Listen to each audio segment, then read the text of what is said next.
The provincial election is only 10 days away, but it means nothing to a growing number of people. Stats show that fewer and fewer people are taking the time to cast a ballot, and that's acute with the younger generation. The candidates are in the throes of wooing voters. Those who take the time to attend a candidate forum and debate are a dwindling bunch, though.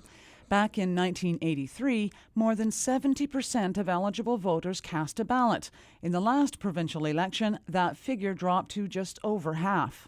People tend to vote because they sense a certain commitment to something. Either they believe in the system or they feel a need to change it.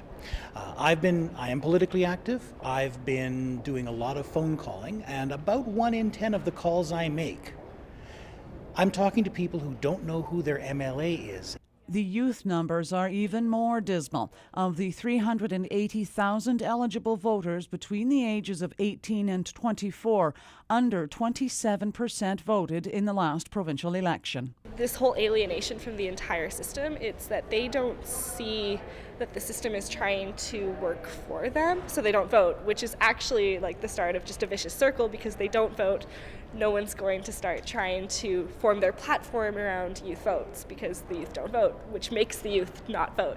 Politicians aren't trying to engage the youth for the most part, I find. Most of the time, like you see Obama, he was engaging the youth, he was going around, he was like trying to get them excited and stuff like that, and that was a big attribute to him winning. And so here with Justin Trudeau and what he's trying to do with the Liberal Party, it's interesting to see if he can motivate the youth vote. But in a provincial election, it doesn't seem like any of them are trying to get the youth vote going.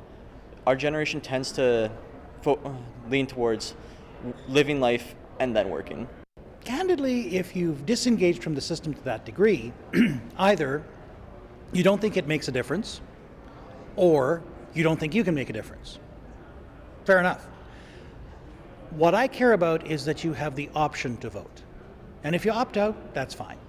Charles Scott says many voters feel their voice doesn't count and therefore they don't take the time to hit the ballot box. But with the polls showing a smaller and smaller margin between the Liberals and the NDP, this is the election to vote. It's so important right now. Everything is so close. It could go either way. And especially if we could tap into that source of the non-voting public, you could entirely change the aspect of what people are thinking this election is going to come out to. Yellow cards telling voters where to go on May 14th started arriving in mailboxes this week. Cheryl Jan, CKPG News.